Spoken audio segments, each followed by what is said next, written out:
Okay. Hi, everyone.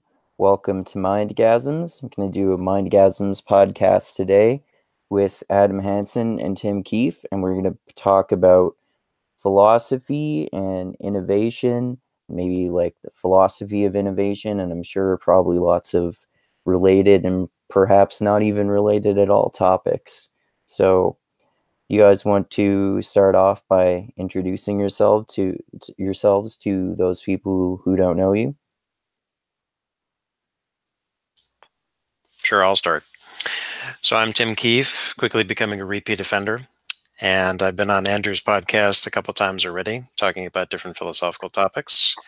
And this time, I'm actually kind of thrilled to have Adam on because it's not often that I meet somebody who works in the innovation space. I got lots of questions for him.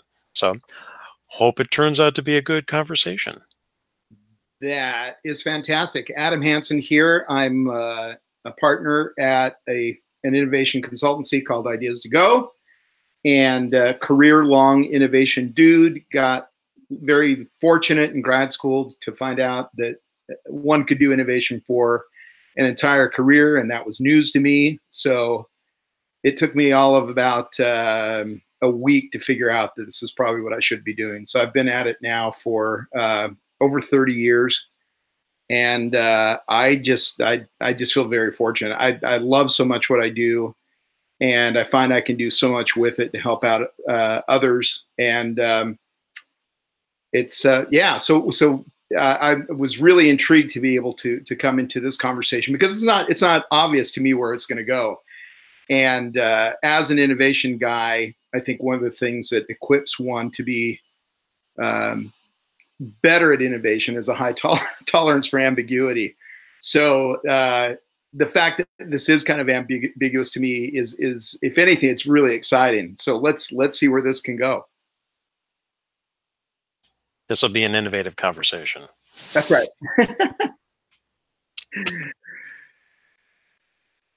Yep. All right. Going to unexpected places is all about what I do. Yeah. Well, so Andrew, let me ask you. I've never done this before, but turning the tables just quickly on the host. What did you first think when this idea came up? Like, I'd like to hear kind of what your ingoing thoughts are about where we might be able to go, or what we might, just why did this intersection of philosophy and innovation get you excited? Well, it was Tim's suggestion, and I guess I kind of just thought at first that he maybe wanted to just talk to you in a lot more detail about innovation. I didn't even think, even though it seems obvious in retrospect, to obviously talk about philosophy in relation to innovation and how they're sort of connected and how they influence each other. And yeah, I don't know. Well, we'll see where it goes. I'm sure there are a lot of philosophical ideas that apply to innovation and a lot of innovative ideas that apply to philosophy too. Yeah. Cool. So, Tim, do you want to lead off? Do you have questions? How do you want to conduct this? Yeah, I'll kick it off. Sure. So, part of my motivation for wanting to have this discussion is I've worked in the consulting space off and on for a number of years, and my idea of what consulting was many years ago, this is in my 20s, was vastly different from what I experienced within the past 5 years or so. And I found out that consulting, specifically big consulting, like Big Four type consulting, the Deloittes and the KPMGs and the Accentures of the world, are really not all that innovative in my limited experience. I mean, they tout themselves as innovative, but they tend to fall back onto the big scale, because the big scale is what brings in the money. It's stable, consistent, and things like that. Going after smaller engagements, which is where I think really the innovation comes in, it doesn't fit into their model. So I found that very frustrating. And as I progress in my career, because I'm in the IT space, I'm now at that stage where it's like what's next, where I don't want to take a step or two back to go be like a web developer or something like that, because that's, although it's an important type of position, it's just not something that's my cup of tea. Rather, taking all the experience that I've had over the better part of 15 years that I've been in the IT space, and a lot of it not being hands-on technical, and finding out, okay, so what would be the next step for somebody that has a lot of experience? And Adam, you've been doing this for 30 years, so you could probably talk at length about this. And what kind of a market does exist for innovative type thinking? Because again, in my limited experience, I found that in lots of different places, they say they're innovative, particular organizations, but they're really not, and they're not all that interested in any kind of innovation or advisory or something that gets them to the next level. So yeah, maybe you have different experiences, Adam.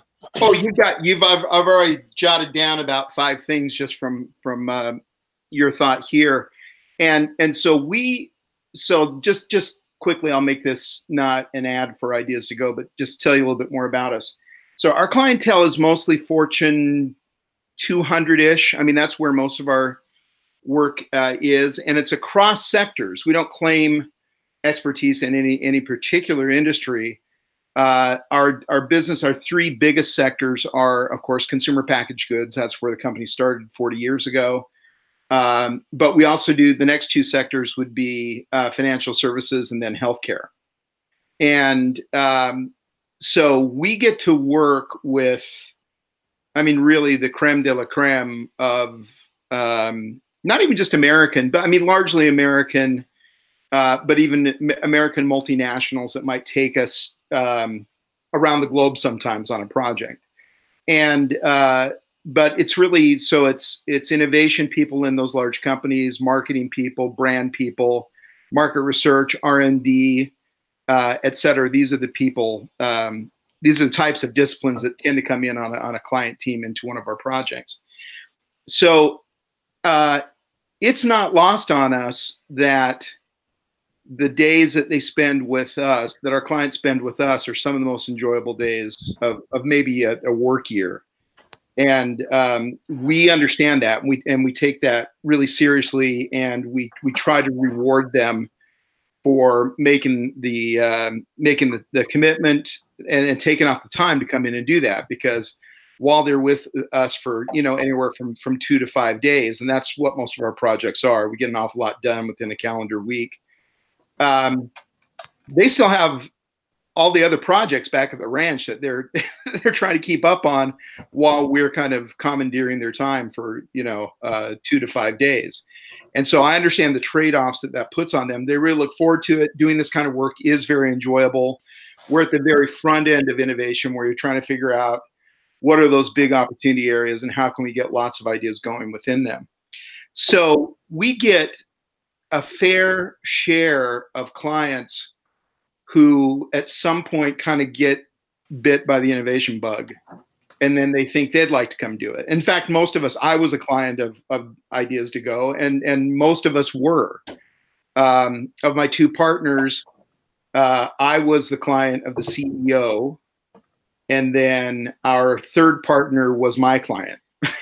And so we're not always actively in the position of trying to poach great clients or employees from our great client teams, but that's just kind of the way it works. When you see someone who really kind of gets it and they want to come in. But other times we get contacted by clients, and we just might not be at a point where we're hiring or whatever, and they're thinking of hanging out their own shingle.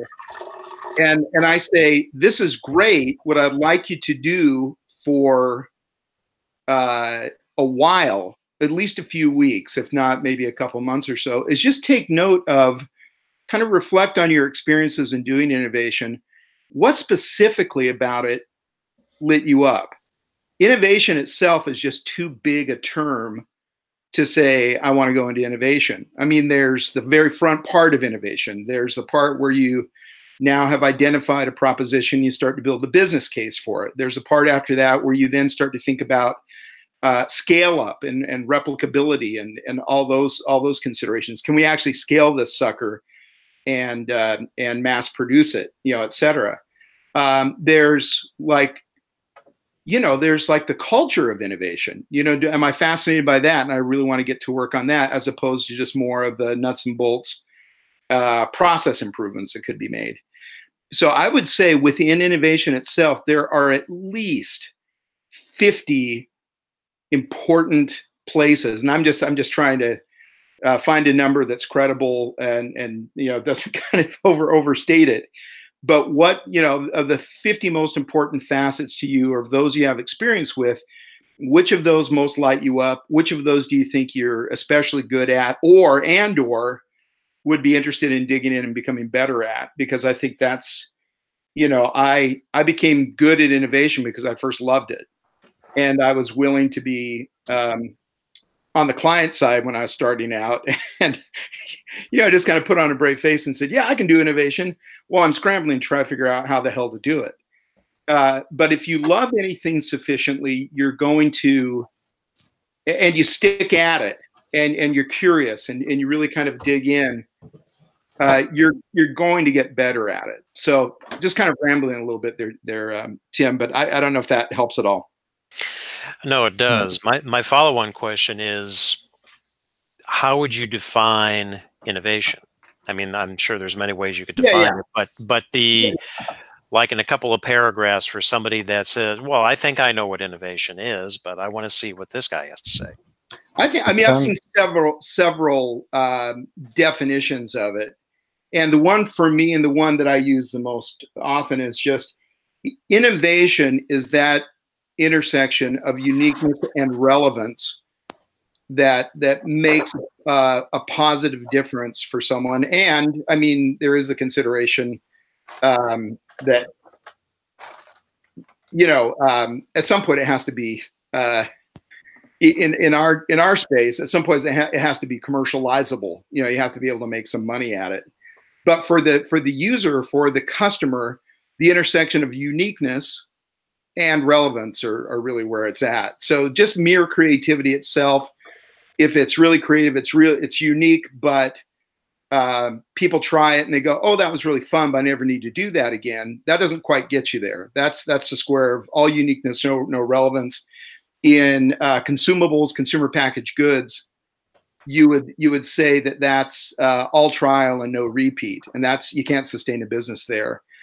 But then on the other hand, if it's relevant but not unique, you can kind of compete, but you can't be profitable because you have to throw so much support behind it to try to break through all the clutter and the whole sea of Me Too.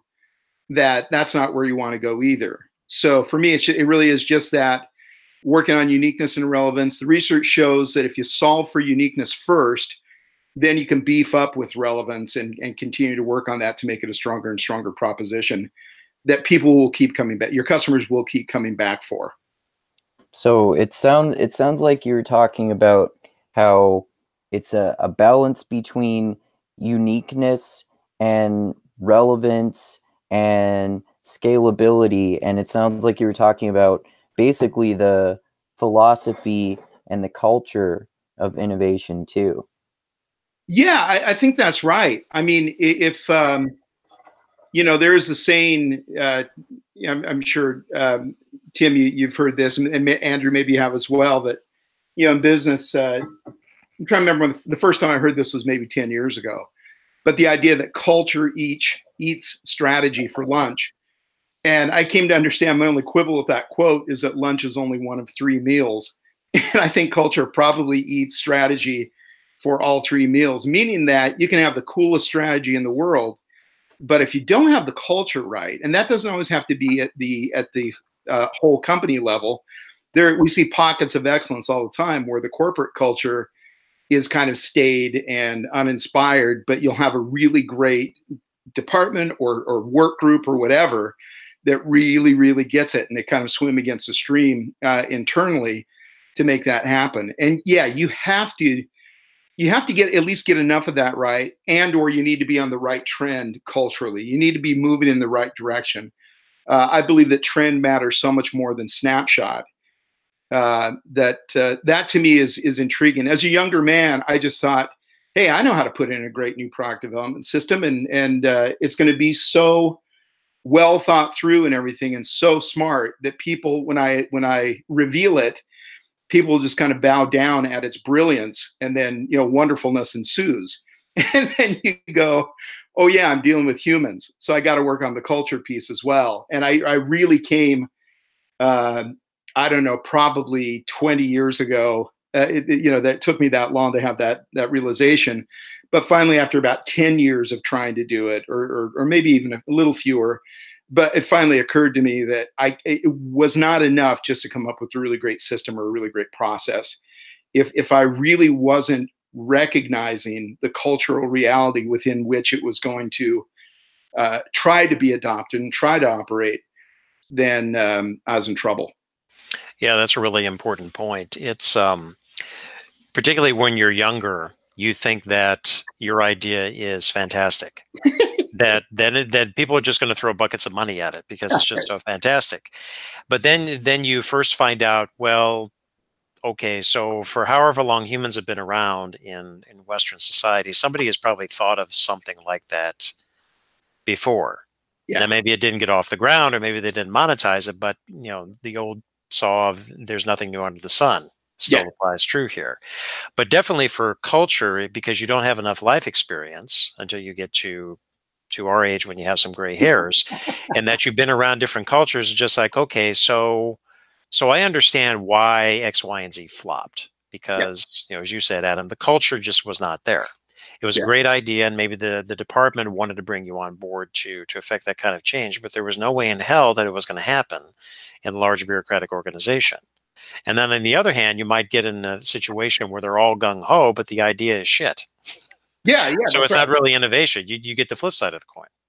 Well, I really, I really do believe that everything is overdetermined, and even in doing an effective postmortem, you hope you're actually trying to figure out what the real causal agents were, and even there, you know, maybe you get it mostly right, and then most importantly, then, you know, with some looped learning, then how you're smarter than the next time you go after it in any kind of analogous situation. But it's, I mean, it's back to, I think I told Andrew this. I really love Whitehead's quote, where he talks about philosophy and the multifariousness of the world. And he says, philosophy may not neglect the multifariousness of the world. Fairies dance and Christ is nailed to the cross. You know, it's like, I'm not going to make too many suppositions about what the true nature of reality is, even on the failure of an innovation project. I'm going to make some good guesses, and I'm going to try to get better and better and smarter approximations as to what might have really been going on. But the moment I think I have a stranglehold on it, I'm probably in trouble. So I think being able, that's part of, for me, why dealing with ambiguity, being good at ambiguity is really helpful. You need to make enough of a supposition so you can actually act, but then remain really open to the idea that you're at best only capturing a sliver of reality, and maybe just enough of that to make this come together, or to learn from it if it doesn't.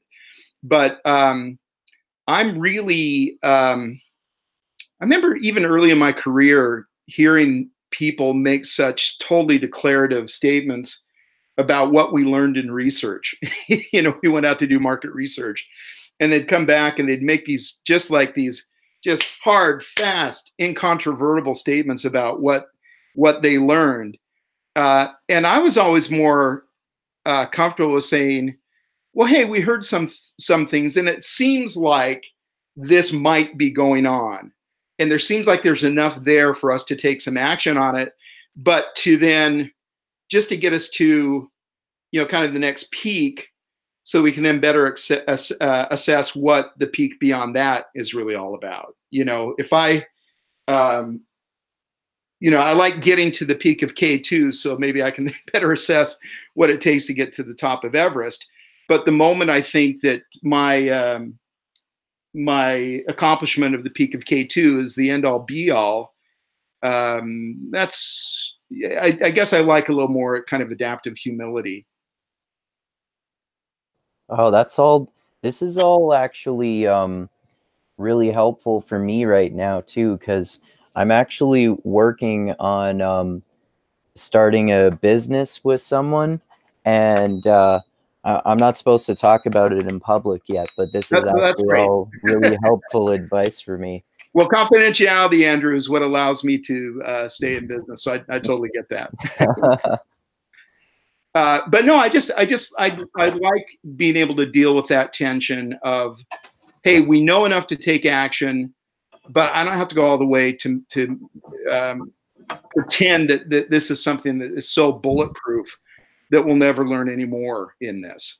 That doesn't make any kind of sense to me. Well, in the case of innovation, I mean, going back to culture for a minute, and Yeah. I read some of the literature that you had sent me from the Ideas to Go site, Yeah. and I know that you focus a lot on cognitive biases. So, Yeah. the way that I approach certain things, it's kind of I'd say it's an inbred mindset, sort of, because I'm a highly analytical dude, first of all. So Yeah. I'm very well versed in research, as Andrew can attest, and the No other. way, really? Yeah, really. On the other podcasts I've been on, yes, I'm very thorough. And but that's really digging into the subject is where you start to identify constraints. And this is something that I've explained to other folks too about, just the general way that I've approached consulting is I'm not trying to shoot for the big idea. Instead, it's like if say you're my client, Adam, you've called me in to provide some consulting services. And one of the first questions I'm going to ask you is, tell me about your constraints. Yeah. Elihu Goldratt, I think it was, The Theory of Constraints and all Oh, that thing is. absolutely. The goal. That was such The goal. such a great book. Yeah, that's an important book from the early 80s. And the theory, and broad brushstrokes, the theory of constraints, for Andrew's benefit, is that in trying to do anything, you're always going to run up against something. You don't have enough time, you don't have enough money, or both. The people that you work with are not that committed. You don't have enough resources, blah, blah, blah. All these are kind of tied into what the constraints are. And so what the theory is that you try to first identify what those constraints are and develop strategies to work around those. If you can't obliterate the constraints, then you can work with it. And there's the throughput, the term that they use, to work with what you have to try to get to your goal. Maybe it won't take you the week that you think it is. It might take you 3 months, but at least you're addressing all the constraints as best you can to not really tear down the edifice as you're trying to attain that goal. So it's a Pyrrhic victory. Does that make sense to you, Adam? Yeah, absolutely. I just like the idea, the metaphor in the book of the Boy Scout troop hiking, and the slowest guy, Herbie, was kind of like, he was the bottleneck, and they weren't going to get to where they needed to go until Herbie got there. And there's all this frustration because Herbie was always at the end of the line. And then someone had the aha say, well, why don't we put Herbie at the front of the line and then let that constraint determine what our pace is. And so the idea of being able to identify those bottlenecks and then either working with them or throwing some resources against them so they're not so much of a bottleneck, then you can move on. Then you can find, and then a new system emerges, and now there's going to be a new bottleneck within that once you've already corrected for the first one. But just that kind of that ongoing hunt for the constraints and trying to figure out what you can do with them. And it's really like, I don't know if you're familiar, Tim, with Kurt Lewin's force field analysis, which is anytime you're trying to make progress, recognize that all progress is made by either strengthening assisters and or weakening resistors. And assisters and resistors can be people, policies, culture, whatever. The two leaders don't get along, whatever it is. But being able to kind of plot those out and have some honest discussion about them, and then asking, how can we strengthen those things that are already helping us move forward, and how can we weaken those things, or lessen the effects of those things that are holding us back? To me, I've always felt that was that was right hand in glove with Goldratt. So, what's been your experience, Andrew, with that in your philosophical discussions? It seems like that actually applies just as well to philosophical discussions. Do you try to obliterate the resistors? I definitely do that too much. Well, it's just how to deal with them, you know, and maybe shy of obliteration. Or can you co-opt them? You know, is there some way, can you find enough agreement? And for me, the word enough is massive. You know, can we get enough of that so that we can take a next step? Sometimes it takes work to get there too. Oh, absolutely. And not to be a Pollyanna, I always find the metaphor I like is, you know, if you can get the overly optimistic Pollyanna and the doom and gloom Cassandra together to kind of do a fun pas de deux, that's kind of that's what I kind of like to think of. You know, somewhere between, we live in the best of all possible worlds and nothing can be seen but through rose-colored glasses, and all is doom and gloom, and the very worst thing that can happen will happen. I think you have some really great space that you can work within, you can innovate within. And for me, innovation on the process itself, when you're trying to innovate, is really important. And so I just don't know. There are many kind of, Tim, to your point, there are so many consultancies, even innovation consultancies. I won't name names, and I want to make sure that we're even walking the talk. But anytime I see someone who's innovating in anything other than an innovative way, and they're just kind of relying on stock stuff from, you know, a long time ago, I always wonder if they're just kind of missing the point. And I think innovation is so enjoyable. I can't imagine trying to innovate in anything other than an innovative way. I always know that we can do better. I always am a little bit skeptical about any overly comfortable patterns that I've lapsed into. I think, you know, in my study of behavioral science for the last, you know, 15 years or so, that's kind of led up to where we are now with behavioral innovation, it's just become clear to me how fundamentally lazy we are, and how comfort means far too much to us, and how just, you know, repeat patterns and just the tried and true. I kind of go with the avant-garde composer John Cage said, "I don't know why people are afraid of new ideas. I'm afraid of old ones." So does innovating in an uninnovative way mean sort of what you were saying there, like thinking that you're innovating, but doing it in this old and comfortable way that isn't actually very innovative, sort of what Tim was talking about at first there with companies who say they're into innovation, but they don't actually really do that much innovation? Oh, before you answer that, Adam, I have a follow-up question. Yeah, Would you say that innovation in a good percentage is an emergent phenomenon? Oh, absolutely. Well, so yeah, excellent. Oh man, this could be a very long conversation. So I was trying to think. So I've been at Ideas Go now about 17 years, and about a dozen years ago or so, I was trying. We had all these really great tools and everything, and I was really frustrated with, man, how do I think better about how to recommend one of our tools versus another, given this need that I'm hearing? And it's frustrating to me that I had to think so hard about it every time. And I remembered, I finally had the aha. So all creativity is combinatorial, right? I mean, even behavioral innovation, big deal. I took the best of behavioral science and applied it to innovation. I mean, my only innovation is in finding that connection, which I think was inevitable, and which other people are doing in various ways. But so with this idea about emergence, I was really struck with where in the process, going from having no idea at all where we want to innovate to, okay, now we have products that we can bring to market, products or services.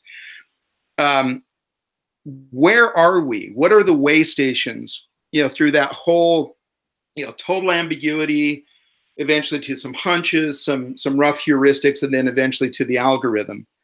And I came upon the from psychology and also former Secretary of Defense Rumsfeld, who talked about the known knowns, unknown unknowns, et cetera, et cetera. Oh, and, yeah.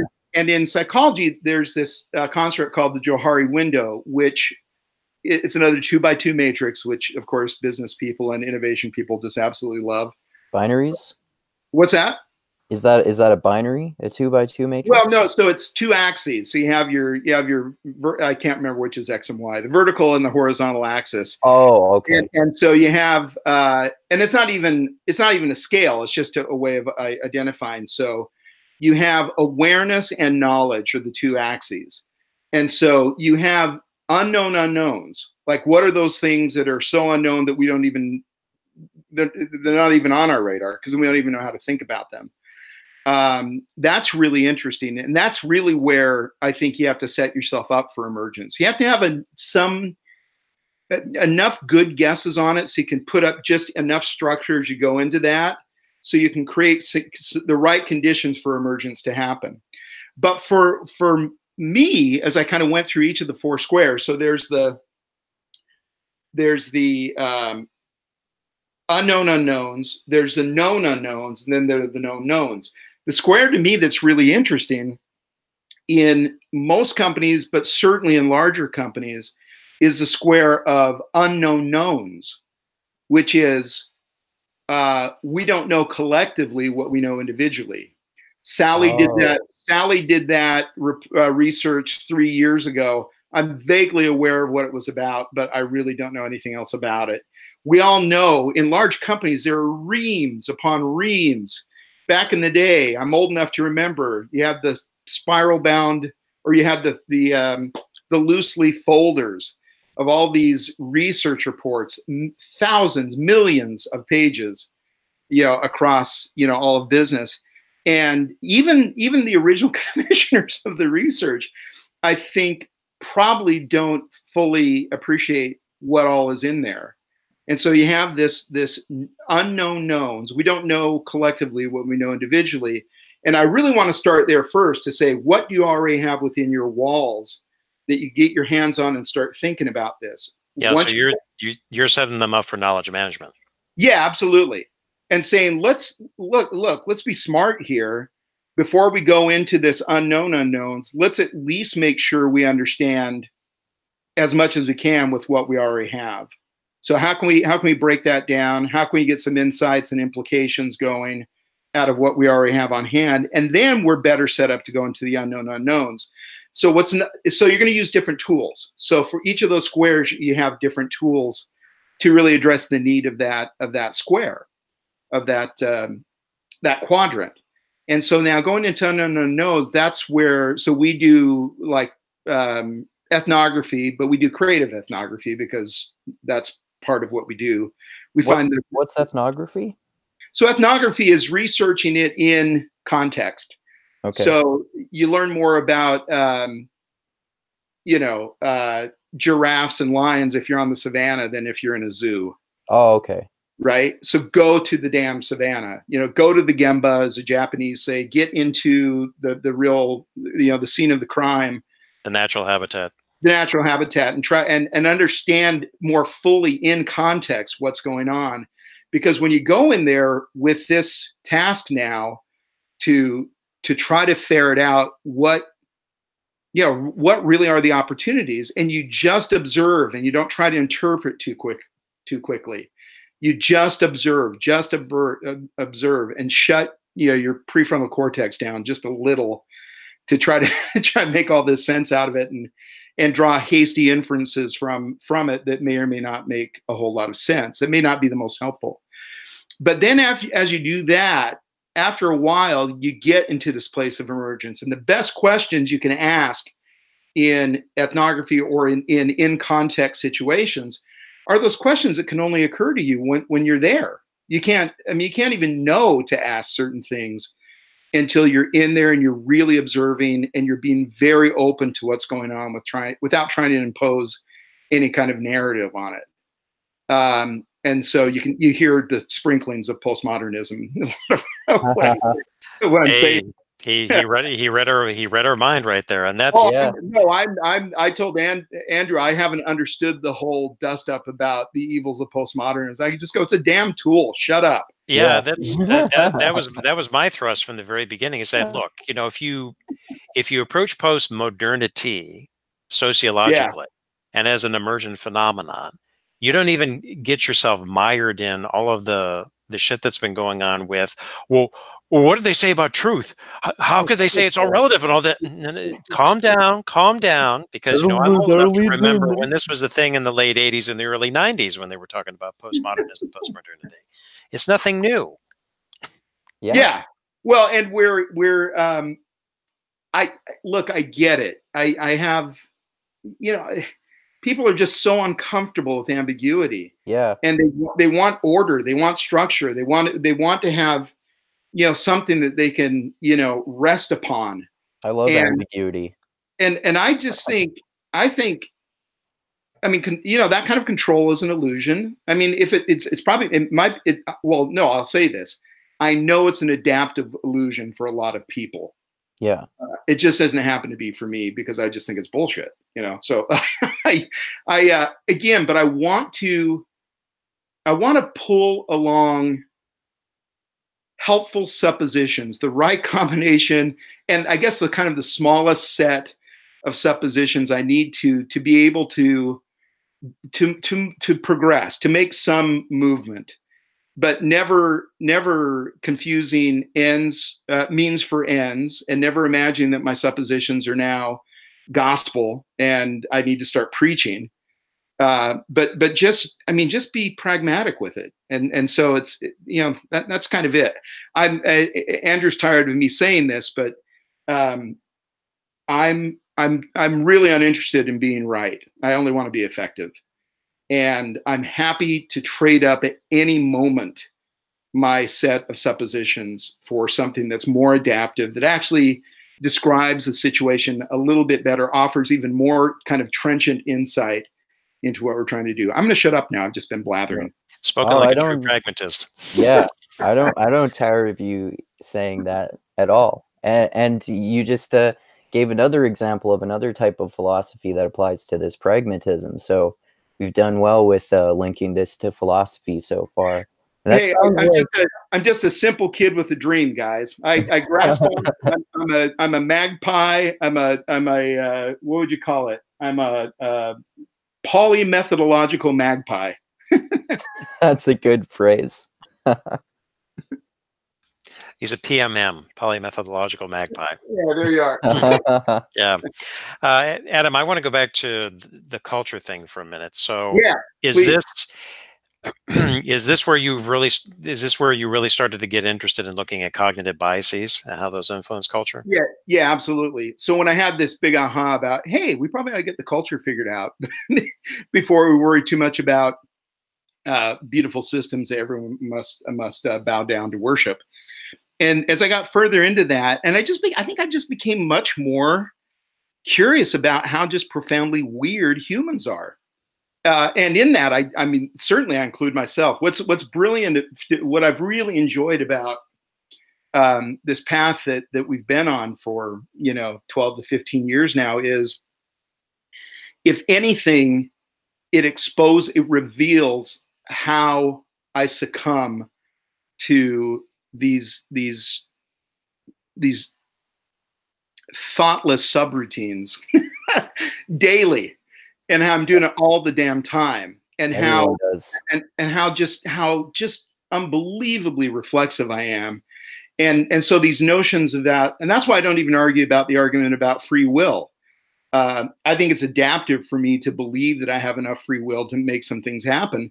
But when I'm being really sober and analyzing some of my own behaviors, and I feel myself going into something really stupid and super reactive, I just have to, somewhere between absolute free will and complete unfettered determinism.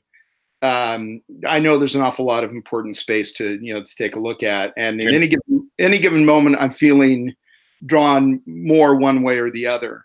You're definitely not an essentialist about it. No, Yeah. no. I mean, well, it's just I kind of go with what is my lived experience of it, and if I'm being reflective at all, if any of us are being reflective at all, we can, I think maybe in any one day, certainly in any one week, we can find ample examples. I didn't try to rhyme. I'm not into rap. As a performer, I love good rap, but we can find ample examples of us at our best, being very thoughtful, being very wise, and not being reactive. And then we can find even more of us being super reactive and just dumb, And so I think a kind of a pragmatic humility, a pragmatic curiosity. I think at some level, I find all of this tremendously entertaining. And again, not in a judge. I find my own foibles really funny. It's just, the moment I think that, I've got really something figured out, it's great to have something slap me upside the head to reveal how incomplete my thinking and response both might be. Oh yeah, for sure. I notice that all the time about I mean, I think it's probably a lot easier to notice those things about other people, but then I notice it about myself all the time too, and I'm like, oh, you're such a fucking hypocrite. Well, but Andrew, even there, just even understanding, naive realism, understanding this easier for us to spot it in others than it is in ourselves. Yeah, gives us a certain advantage, and if we can remind ourselves of that on a consistent enough basis, then it will give us kind of a toehold on reflection and being able maybe to short circuit, some of our stupidest reactions. Yeah. Yeah, for sure. All right. So can you give an example of what in your work, Adam, has been a successful project where everything just came together? Oh, yeah, and I won't go with the lazy trope of that's every project, Tim. Yeah. So, okay. Here's one, and I'll keep the industry. I'll keep it blinded. But I'll just say this was no. I can even reveal the industry. It was in adult beverages, and it was a global tech summit where we brought in the master distillers of this major multinational adult beverages conglomerate. And we actually had to teach our mindset to everyone involved. And it was a bit of a three-ring circus. I think all told, there were about 75 of the client team. We had our team, we had our complement of creative consumers who were involved in everything. And it was in a great setting. It was out, in the Bay Area. And kind of back to this mindset of, it's not being overly optimistic or being overly pessimistic, but when can it be helpful to, like, what's adaptive pessimism? And so how can you do, instead of postmortems, I like to do premortems. And Edward de Bono talks about this in his book, which I recommend to everyone. And Tim, I don't know if you've seen it, but it's called 6 Thinking Hats. Yeah, I've seen that. Yeah. And it says, instead of, like, we all know who that person is on our team who's always negative and everything.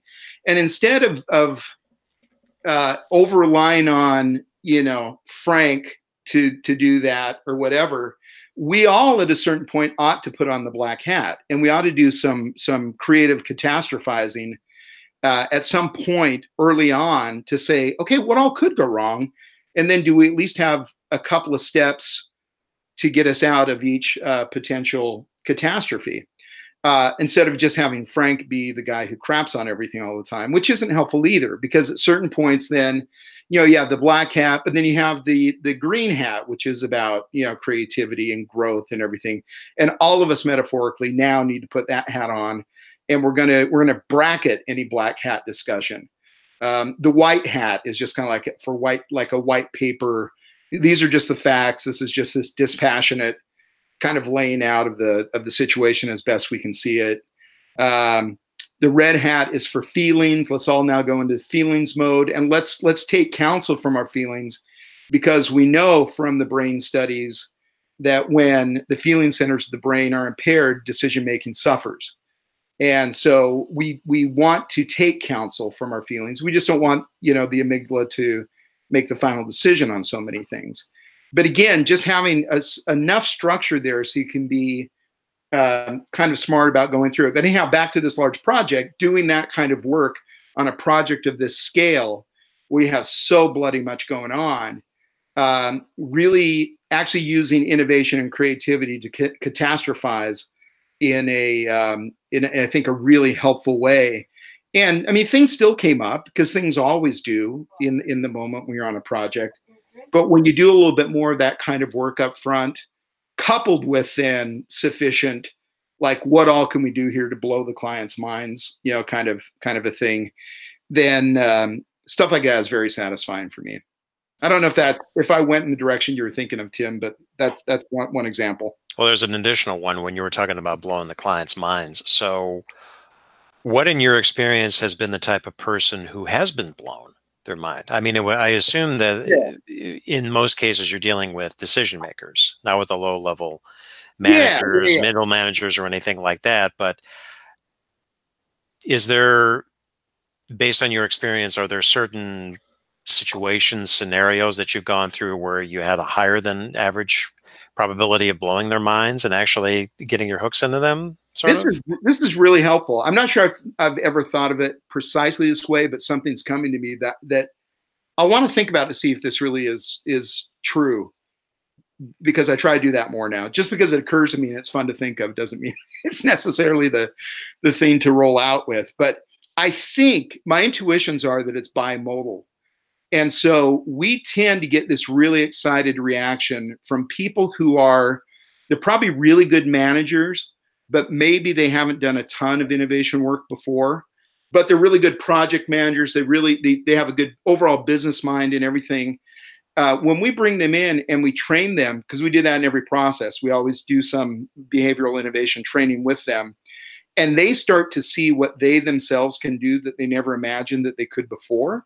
The kinds of connections that they can make, the kinds of, if you haven't done a lot of this kind of work, it can be a little unnerving to have all this openness and all this freedom. And it's like, hey, we're going to come up with all these great ideas, but then what the hell are we going to do with them?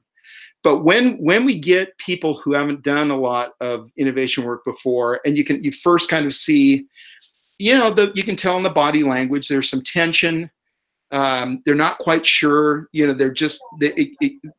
they're just not all that comfortable with ambiguity again. But then you see them gradually, the shoulders relax, you start to see smiles on their faces, and you start to see the lights go on in their eyes. I love that. So that's one of the two modes. The other mode is the impassioned innovationista. This was me when I was on the client side. And then they now know quite a bit about it, and then they get to kind of dig into some very specific peculiarities of your process and how you go about it, and even your company's culture as an innovation consultancy, and how that's just different enough from other vendors that I've used or whatever. But the same thing happens there, and you see the light go on in their eyes, because they're discovering now things I think at a deeper level. And they have a finer kind of appreciation for small points and kind of like just the absolute nerdery of it all. So I think that probably holds pretty true. For me, it's those two modes. So when you give people behavioral training, what does that entail? Is it like training people to be aware of their cognitive biases or something like that? Or oh, okay. So we take, in the book Outsmart Your Instincts, again, strip this of any gratuitous plugs, Andrew. But we identified in our experience, the 8 cognitive biases that were causing most of the mayhem in the earliest stages of innovation. And our thought was just, look, innovation ought to be a great experience. It's just dumb that our clients are repeatedly succumbing to these same things, and yet it shouldn't surprise us at all, because all of us do, because we're human. And what's great about the cognitive biases, they've been shown they're just part of our makeup. They've been shown, cross-cultural studies. It's as true anywhere on the planet. And so it's not like, Frank is the only person on the team who has to worry about negativity bias. No, all of us do, because we all do that at some points. And for those of us where it's a little less obvious, maybe it's only because we're practicing negativity bias mainly on ourselves, and we're not slamming others with it. But yeah, so I mean, it's really getting into that, helping them. What we found, Andrew, is that when we lay this out, what these biases are and how they tend to show up in their work, we often get this response of, oh, that's what's going on. I wondered about that. Oh, good. So, my team isn't weird. My company isn't weird. That's just human nature. And it can be, in some ways, it can be a little, I guess, reassuring that we're all in this together.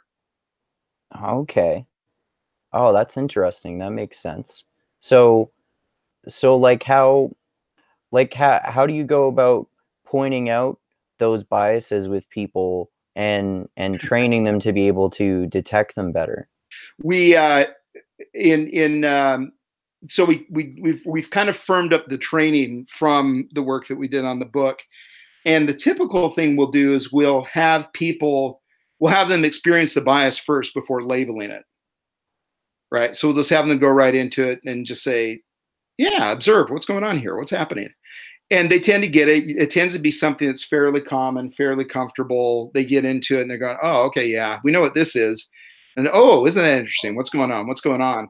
So experience the bias first, then give it a name and kind of just very quickly establish some context for why that is in our cognition.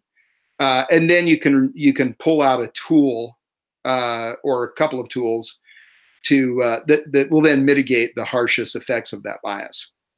Okay. And then let them practice that tool. You usually go out of their industry to an off-topic situation so they can understand it well.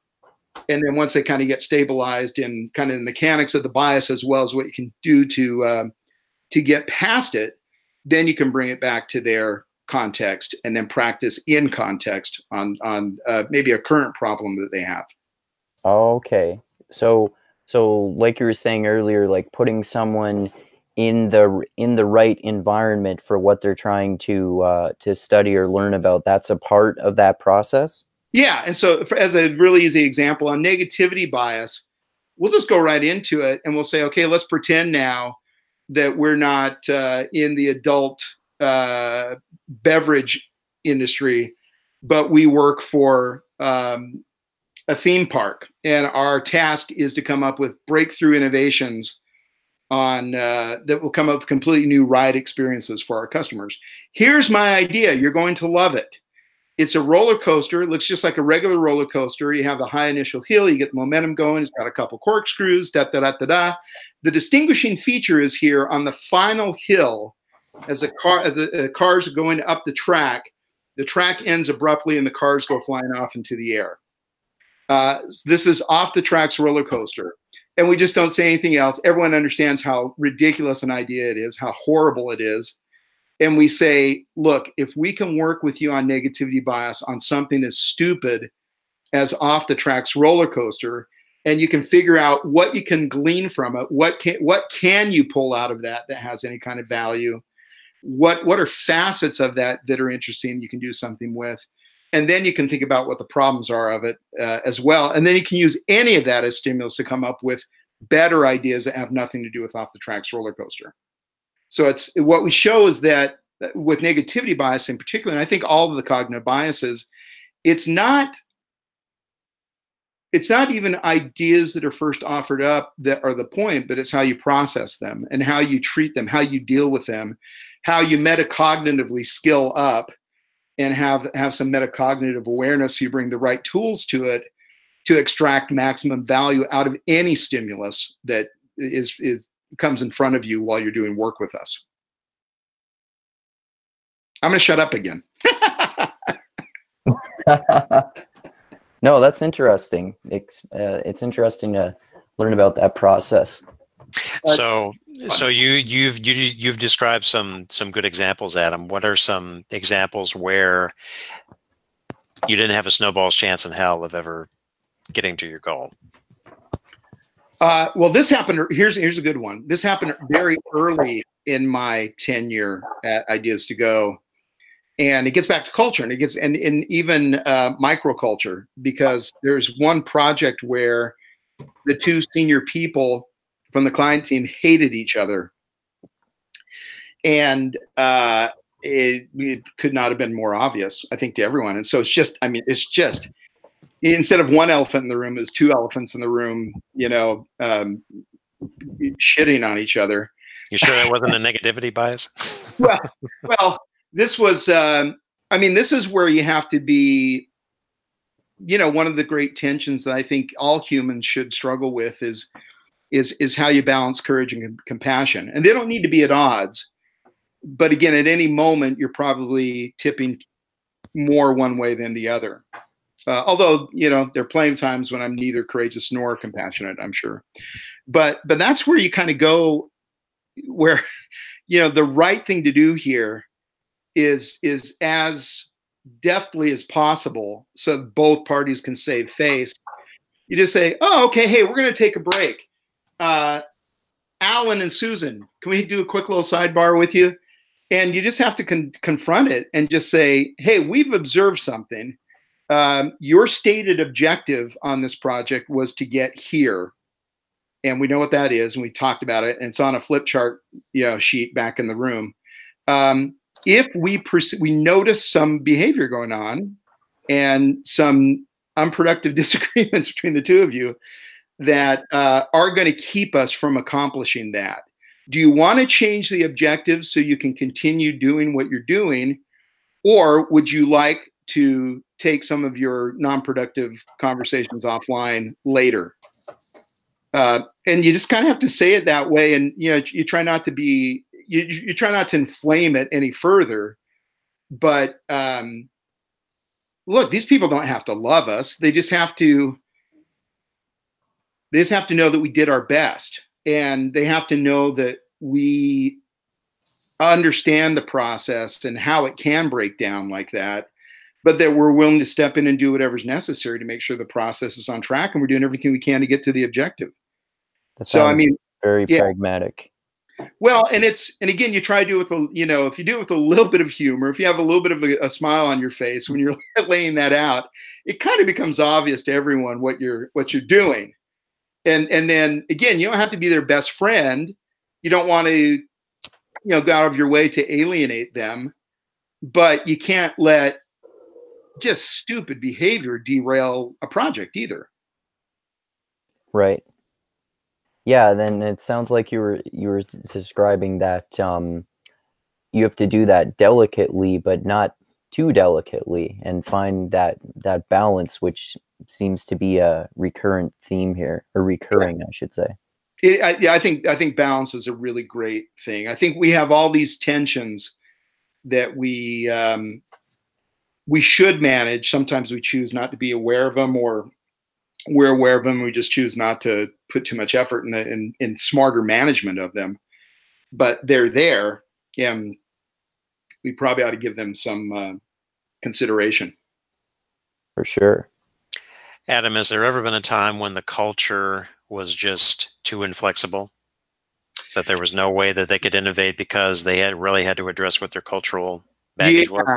So this is where I'm thinking of one example where you have brave people on the client team who work against the cultural current in their company overall, and they just say, "Look, I'm." You know, our kind of business is fairly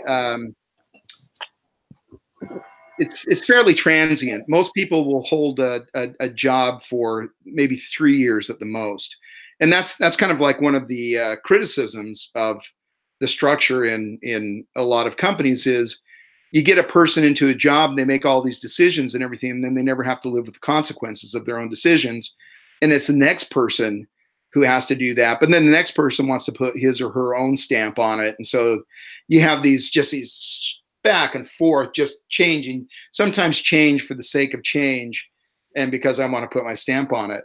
But I'm thinking of one client in particular who just got it. And she was willing to, take whatever slings and arrows she had to do the right thing, even though it was kind of countercultural. But in the process of doing it, she did several projects with us, and you started to see that. So she created the kind of her own pocket of excellence, her own pocket of innovation excellence. She just kind of said, "Look, I don't. Some of the broader cultural themes, I can only do what I can do, but I'm going to do what I can within my own group to make some good things happen. And then I can start to have better conversations and maybe slowly start to propagate it beyond just my own group." And I think she really did. And so we started just working with her and kind of an immediate group, but bit by bit, word got out. People saw the results, and they started to get curious. And this is back in, I don't know how much Andrew has told you about the mixed mental arts community that we're both kind of involved with, the podcast, but it's this. Tim's part of it too. Oh, are you, Tim? Oh, I'm sorry. Yeah, but I'm not as active in it as I probably should be.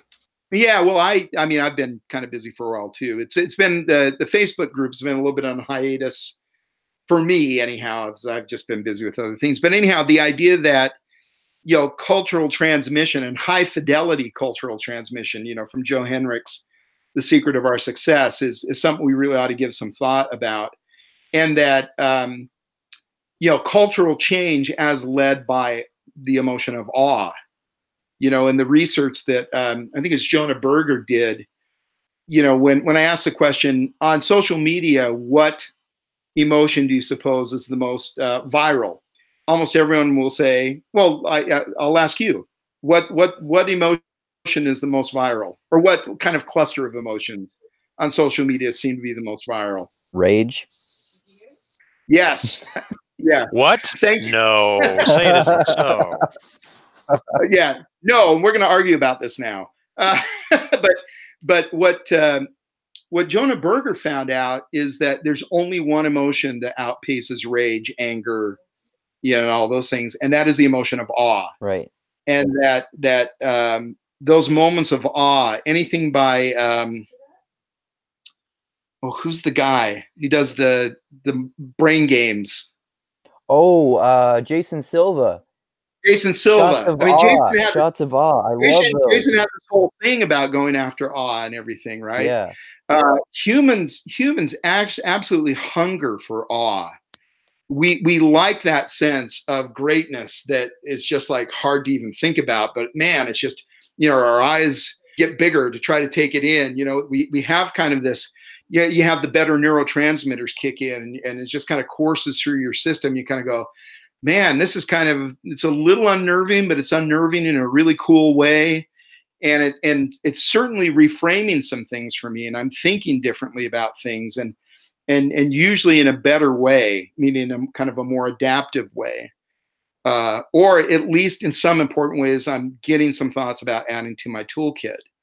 And so I think, being back to this client, I think without necessarily having that precise construct in mind, she started engendering awe, kind of throughout her company and many of her associates. And then they tended to get it. And then they'd come in and they'd do projects with it. And then they'd see the difference. And in all of this, we really make the point, the Lao Tzu quote, he said, when the good leader's work is done, the people say, oh, wow, look what the good leader did for us. When the great leader's work is done, the people say we did it ourselves. And we aspire to be that great leader. We want to pass the mic fully to them. They didn't get these great results from Ideas to Go. They got these great results because they came and they had a process that really pulled out the best of them so that they could get to those great results. We want them to have all the ownership of it because we're just with them from 2 to 5 days. And they need to be fully invested in it and realize that we were midwives, but they did the birthing.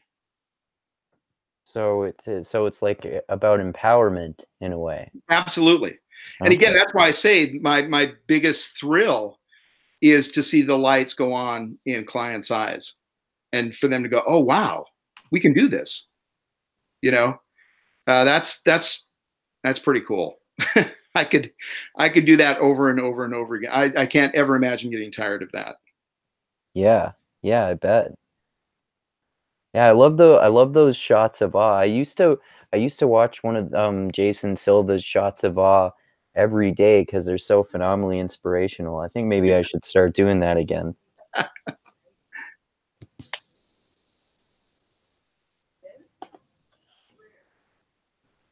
So, all right. What are your thoughts on what Adam was talking about there, Tim? Well, I like what he has to say. I mean, it's at the top of the conversation, I was talking about the my experiences in the consulting sphere, and I have not found any of that in the consulting engagements that I've been in. The best that I've come up with was many years ago when I worked with nonprofits for a time. This is when I was first starting to get in IT, and I saw some of that. It was very, very few of them where they had that sense of awe. Yeah. That there was the possibility of what they could do with the solutions that we were providing for them, and it was an early form of what they now call digital transformation. Now that's a big buzzword in IT. So they really were stoked about that. Other ones were just kind of like, yeah, it sounds nice, but we're not really going to go in that direction because we're too hidebound in our own processes to do this, or that our mission is so unique, sort of unique, sacrosanct. We don't want to touch it. And what was understated in is, oh, by the way, we're doing the same thing as the 5 other nonprofits in the DC area are doing. That means that it's good. Yeah. I mean, if everybody else is doing it, then it has to be good. We're just replicating services. Yeah. Well, and this is where we get fairly, you can probably detect a little bit of evangelistic zeal in me. And you just kind of say, look, the research is solid. If you're not unique, you better be, if it's in a commercial setting, if you're not unique, you have to be cheap, because that's going to be the only reason anyone's going to pick you. And so you just ask yourself, do you want to go that direction? It's hard to be profitable. I mean, you just can't be profitable. But if you're fine kind of eking out super slim margins, God love you, go for it. We think we have a better way here. So yeah, it's good. It's good that you bring that up, because that's something else I talk with people about is the, I call it the twin curse of normalization and commoditization. Yeah. So normalization is when it becomes fairly common, like I'll use IT as an example. So, back in the day, IT was something that was a specialty. Yep. So, way back in the day, like in the 60s and 70s, where you worked with mainframes, because those were starting to emerge on the scene. Oh, those ancient mainframes, but you really had to kind of be a mathematician to be able to program them and work with them. It was very time consuming, and so that was a specialty. And nowadays, where you have anybody that can go on Udemy and pay like $40 or whatever to take coursework on how to become a web developer, doesn't mean that they're going to be any good at it. No. But that knowledge is available, that training is available to them for a cheap price, because it itself has become commoditized. Yeah. But then you are competing with thousands and thousands of other people who have maybe taken the same training or have more experience than you do. So that's the problem with normalization, and the commoditization is just about price. So you're not going to make the 6 figures being a web developer after you take the Udemy courses. You're going to have to put in a lot of hours and work on many different projects to distinguish yourself from the horde. So what you were touching on there, Adam, is about the commoditization. If you can't innovate, then you have to go by price, but you can't be profitable that way if it's all commoditized. Commoditization is the business equivalent of gravity. It just happens. So, I mean, absent, we're getting back to some Newtonian logic here, but, absent any contravailing force, you're just going to the inexorable slide toward commoditization. You have to fight it. both uniqueness and relevance leak over time. There's no impenetrable fortress of either.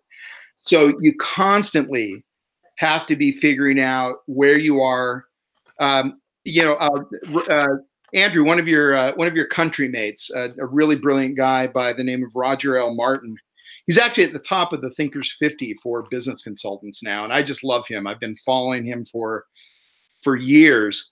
He talks about the knowledge funnel, and we kind of hinted at it earlier, but imagine the fat end of the funnel. So the funnel's laying on its side, right? So now you have, here's the fat end of the funnel, and then, slowly you get to the narrow end of it. The fat end of the funnel is the mystery. And it's like all ambiguity. And like, we have no idea what's going on here. And then as you work your way through it, you start to develop, I add kind of a stage that I find helpful, which is before you even get to heuristics, you start to have some hunches, which are kind of pre-heuristic. Heuristics are good rules of thumb that might explain, 70%, 2/3 of what's going on, or maybe slightly more. But so it's mystery, hunch, heuristics, and then eventually you get to the algorithm. And what happens is the questions or what you're preoccupied with most changes. The two big things in business you should be thinking about are validity and reliability. And validity is, do we lose Tim?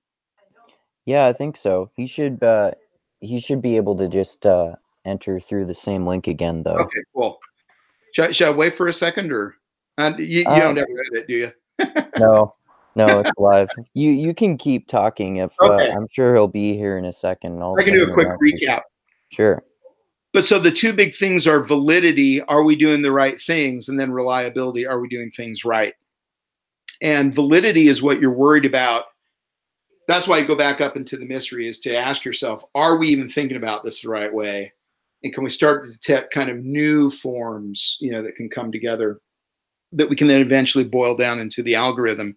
And the algorithm, what you're worried about is reliability. Are we doing things right? Do we have that consistent replicability? Do we have, as close to zero errors as possible? And few people are good at both, and few companies are good at both.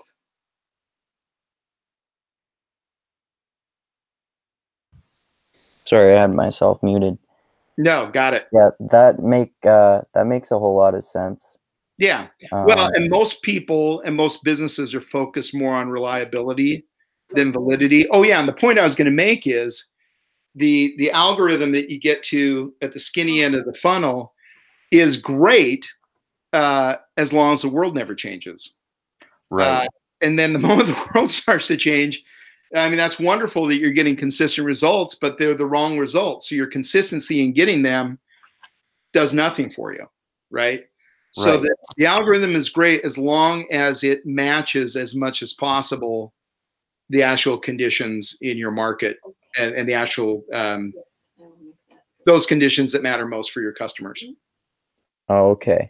So yeah, like this is that balance point that you keep making too, because it's really important, and you make really good analogies too. And metaphor, a quick innovation geek sidebar here. One of the main things we're looking for in our creative consumer panel is people who are really adept at metaphor, because creativity is largely a metaphorical, analogical exercise, right? How is this thing like that? How can this pattern over here be applied into a totally different space? And people who are really adept with that, and people who are particularly are adept with weird, unexpected metaphors, that's where it gets fun. Yeah. Oh yeah, I bet. I mean, I guess I for my own personal benefit, since I'm basically working on starting a business right now, I should try to apply my creativity to thinking of different metaphors for that too. And I mean, some of the ones that you use so far are very helpful for that too. Yeah, they're great, Andrew, because you go so. And not just even settling on one metaphor. I mean, if you can find a really powerful and great, and extract all the value from it you can, but then go to a different one and just realize they're all just different tools. They're just separate cognitive tools, and go, so when I think of it this way with this metaphorical lens, then what does that really highlight that I hadn't been thinking about enough, right? And then if I go to a different metaphor and lather, rinse, repeat, then you're gonna think about it in that different way. And so being really nimble with metaphor, I think is and its application, I think, is super helpful. Yeah.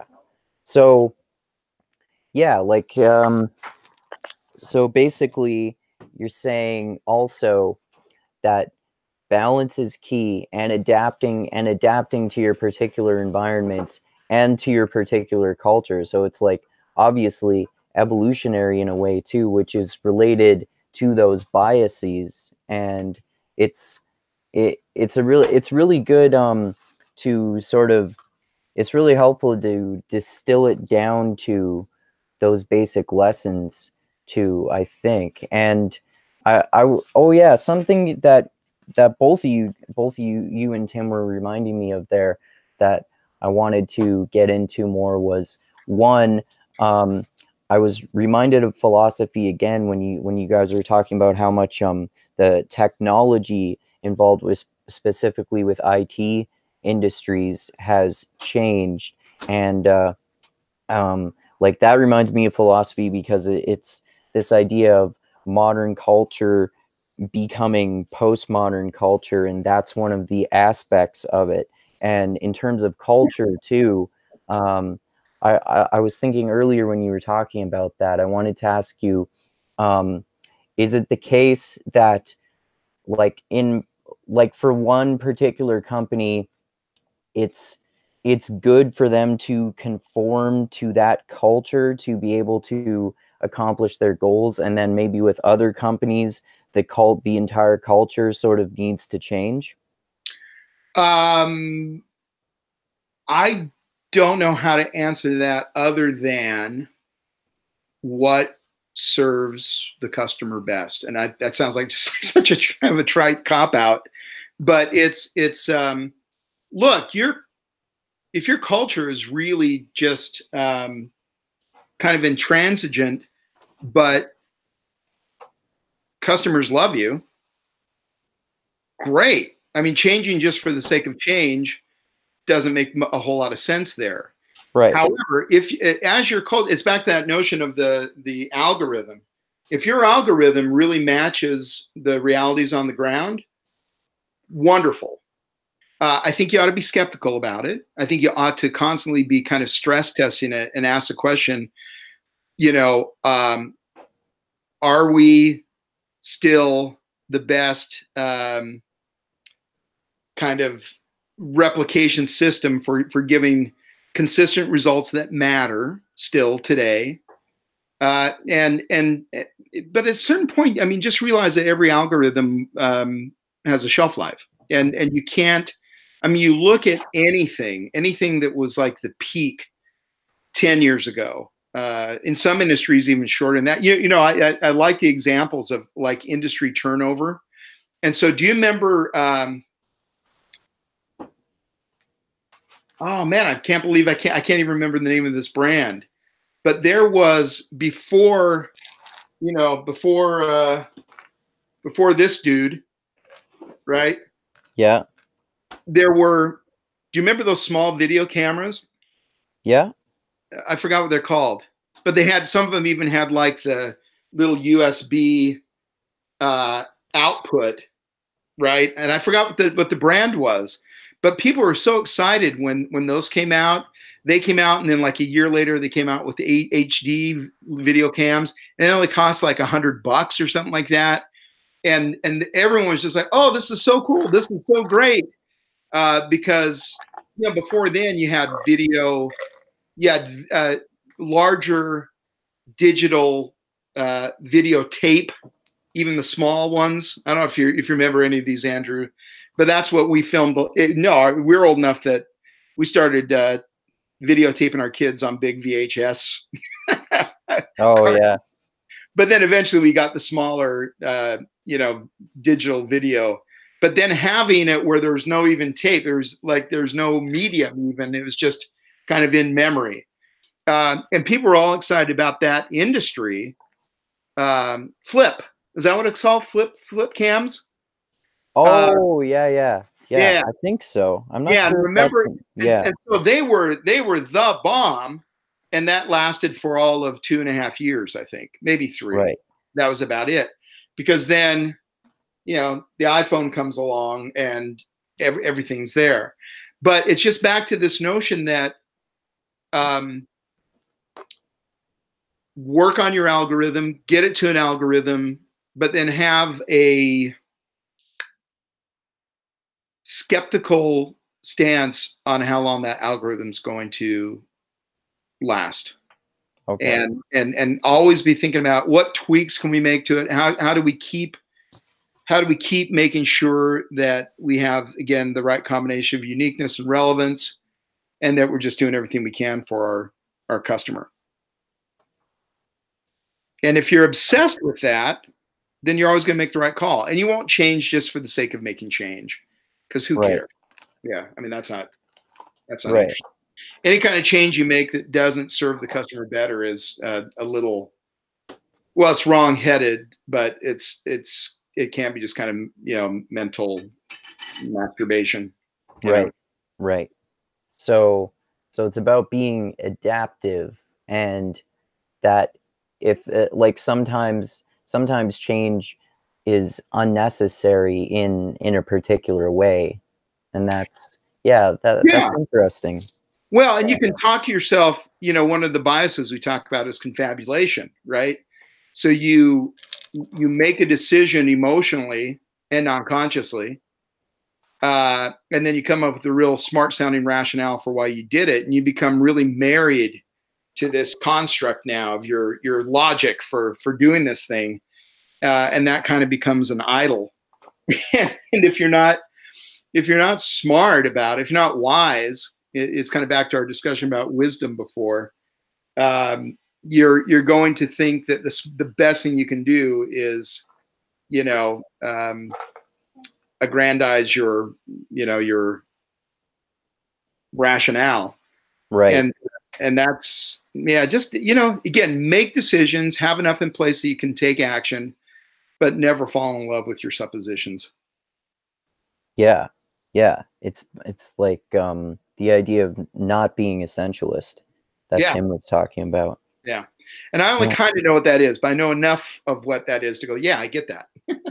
It's sort of like being a fundamentalist, like. Oh yeah, absolutely. Yeah, I would say. Well, and again, it's this the counterfeiting. You know, means often are the counterfeit for the ends, and we fall in love with the means, and not often enough pull back to say, wait, what were those means designed to get us to, and are we getting actually closer to that thing?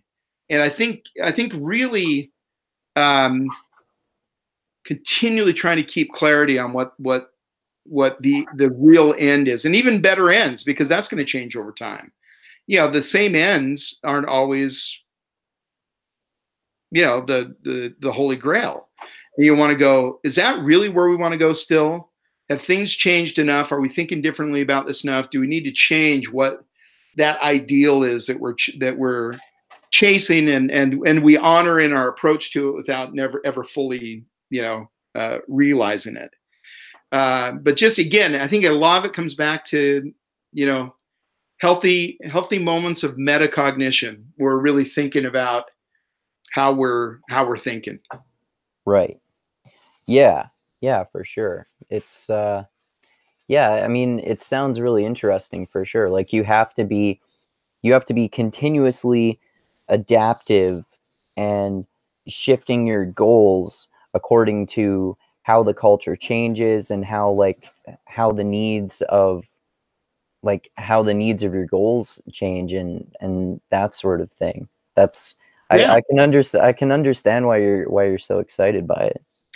Well, and it's just because you can never, I don't think you can ever rest. You know, you can, and that probably that's probably a confabulation because I have monkey mind, and it's fun for me never to it's fun for me always to be thinking and hopefully stopping short of obsession. But you know, Yeah. even asking the question often enough, is this customer group as we've defined them, is that the right customer group? Is that the customer group that really needs us the most? Is that the customer group where we actually can have the greatest impact, you know? And so you kind of go through all the, I really love the journalist questions, and just often enough kind of reviewing all of them as it applies to what you're trying to do. And it, you know, who, what, when, where, why, how. And are we good on all those? Are we fully satisfied with where we are on the who? You know, are we serving the right people? Can we think about them differently? Is there a facet of them? Is there maybe even a sub-segment within them where we really ought to put most of our attention and really make sure that we overserve them, because maybe they're really underserved right now? But just all this back and forth on I think each of the journalist questions, thinking about where and when, you know, do we have the right delivery and timeliness for what we're doing? What if we could do that thing that we're doing now? I told you most of our projects, you know, land between 2 and 5 days. Well, what if we could do that? What if we could do all that in 1 day? What would need to be true for that to happen? You know, or what would be a really great value proposition for a customer where we're now taking 10 days to do that? And maybe, you know, it's not 10 consecutive days. Maybe there's some time off in the middle, whatever. But again, always just kind of thinking of all these things and never getting too settled on where you are. Where you are is good for the moment. Where you are, we're going to assume kind of good faith on everyone's part that you got there for good reasons, and that's great. And you don't always have to be upsetting the apple cart, but you need to do both. You need to keep delivering the results, and you need to be thinking about if there are better ways to do that. So, Right. I sent Tim a note. I don't have any response, so I hope he's okay. I don't know what happened. Yeah, I'm not sure what happened either. Usually if someone gets kicked out, they can go right back in, and I sent him a message too, but I hope he's all right. Hey, it's getting late here, and I'm an old man. Okay. Yeah. Let's just a few more questions and just a few more things. Let's talk them through, and then we can wrap it up. The only other thing I was thinking of is that I wanted to ask you about is how, like, what do you think are some of the other ways, or some of the main ways in which like particular industries have changed, like we were talking earlier, like IT or something like that, as technology has advanced? Well, I'll give you one example. I mean, an industry that's being absolutely disrupted now is consumer goods. So you have the old guard, the Procter and Gamble's and Crafts and Johnson and Johnson's and everything, who just had this period of, they still had to compete and they had to be hungry and everything, but they had a kind of a pretty consistent growth path and everything. And what has happened is small, nimble, entrepreneurial concerns who can prototype and iterate on the fly and can do it so much faster than these large organizations can. They're coming in and just totally upsetting the market. Now, what's often happening is that they then, when they get big enough, they then get bought by one of these giants, and that's kind of, for a lot of those entrepreneurs, that's their exit strategy. But I mean, you can almost pick, think of a grocery store and go down the aisle, and there's almost any category within the grocery store that has seen some pretty significant disruption going on. And what's happening with our large clients in that space is they're they're getting it a little slowly, but they're actually trying to do more to act like those smaller, kind of more nimble entrepreneurial firms. Oh, that makes sense, because if you're a smaller firm, then maybe you have to take more risks because you don't have those comfortable practices in place that the larger businesses would. Well, and just think about what the speed and cost of prototyping, like what's happened there. Larger companies used to have the advantage because they had all the in-house resources to be able to do that kind of stuff. And now, I mean, whatever it is, 3D printing, whatever, it's almost as easy to prototype now anything as it is to wonder about it. And so, for a budget of $2,000 or under, you can essentially have everything you need to start pulling things together and start having conversations. Even things like market research. I don't know if you've ever messed around with Google Forms, but I can do surveys in Google Forms, and they make it really easy for me to design that survey, and I can send it out, and I can get 200 people to take my survey, and I give them some small compensation for that, or something to make it worth their while to do that. And I can set that all up and field that within 2 days. And that was even 10 years ago, that would have been unheard of. Oh, wow. So there are all these, the costs and not even just the costs, but the know-how to do so much of this kind of work has been so dramatically democratized. I don't know if you've read any of Peter Diamandis's work. So he talks about the 6 Ds of the future. And let me see if I can pull that up quickly. Is that one of the guys that's been on Tim Ferriss's podcast? He may have been. He's one of the guys behind Singularity University. Oh, okay. So he's one of the Billionaire Boys Club's guys. See, Diamandis 6 Ds. Yeah. So he talks about the 6 Ds that are happening now. One is democratization. One is, here we go, the 6 Ds of tech disruption. You can go to Singularity Hub and look it up. Okay. But what's brilliant about them is that none of them are strictly the province of larger. There's just no advantage to being a larger company in so much of this anymore. Individuals can start doing some of this stuff. So it's digitization, deception, and what deception is that as something starts to grow, but at a really small scale, doubling between 0.08 and 0.16 still looks an awful lot like zero. Right? But then you get the hockey stick going as something continues to double. Eventually you get the hockey stick, and by the time a lot of people pay attention to it, it's too late. You weren't paying attention to it when it was going from 0.08 to 0.16. Right. And so that's what deception is. A lot of growth is deceptive because it doesn't show up on your radar. Disruption, demonetization, and that's this idea that, like I mentioned, Google Forms.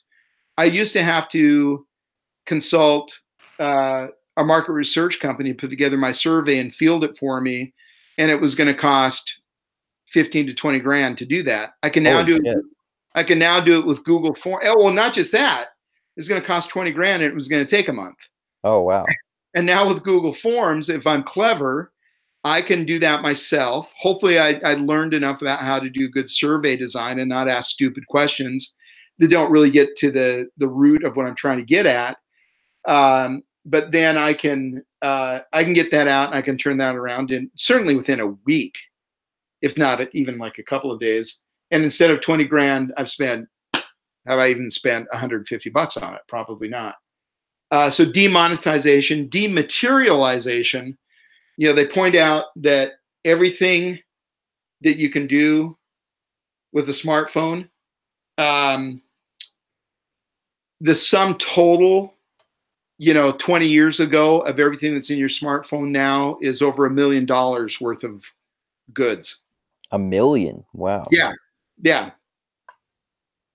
And then lastly, democratization. So digitization, deception, disruption, demonetization, dematerialization, and democratization.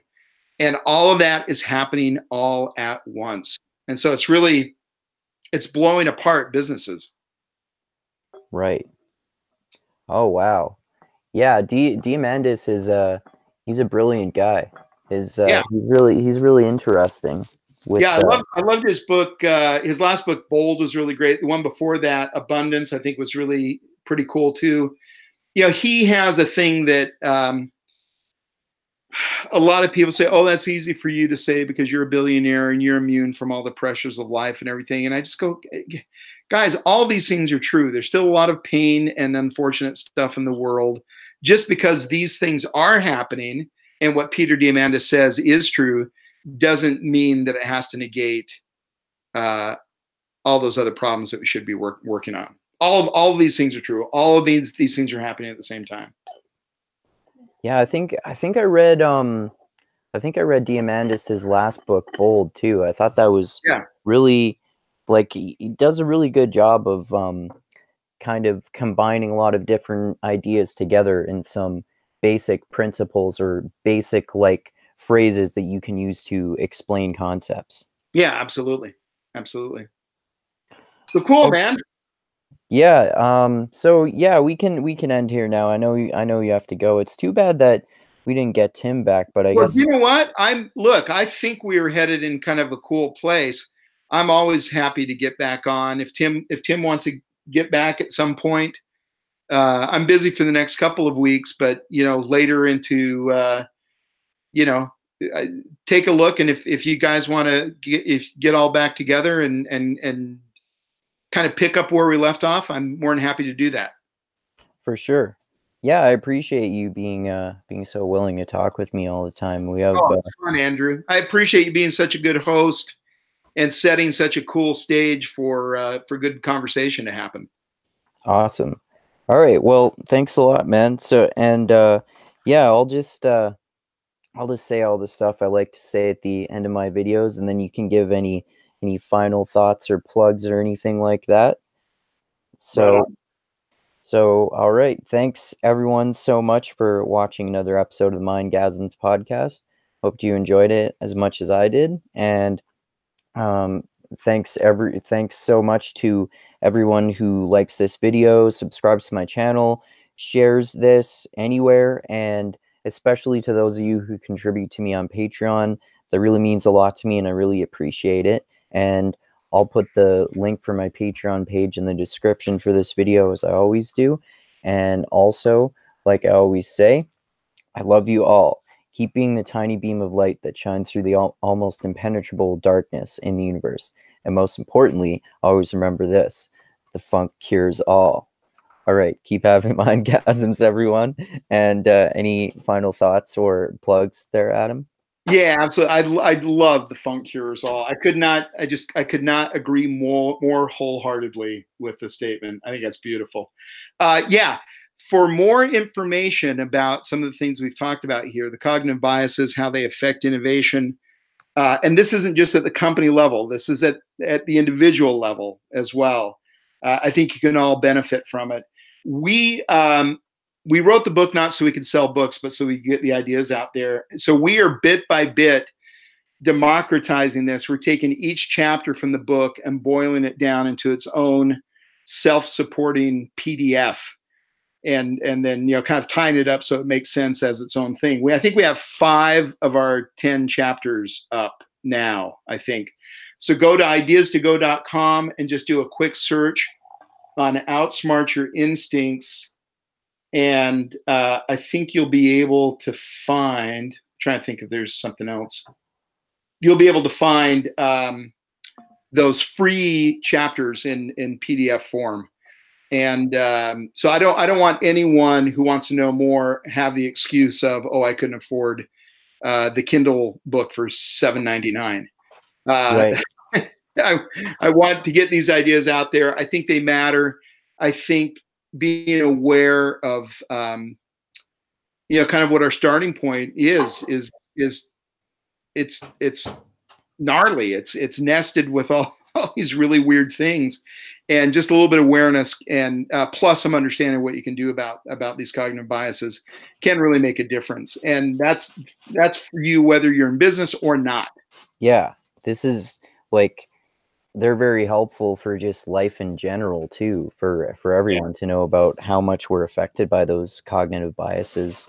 And you also have your podcast where you talk about your innovation ideas too, right? We're kind of on hiatus. I think we're looking at, you know, getting back at it. I don't know. I don't have any announcement yet. But yeah, Okay. if you go on iTunes or Google Play or Stitcher, you can find the Outsmart Your Instincts podcast as well. Okay. All right. Well, as always, thanks so much for talking to me. It was really fun, and I really appreciate it, and looking forward to talking next time. And I'm sure we'll talk with Tim again. And I think you and I and Alex are gonna talk again too at some point, I think. Oh, right on. I was thinking about also including Kate Fogarty the next time we talk for some of the ideas I've been thinking about discussing. So Kate, my man, I will too. get in a conversation with Kate at any point. Yeah, she's great. Yeah. Right on, brother. All right. Well, have a great night, and thanks everyone, and adios until next time. Ciao, ciao.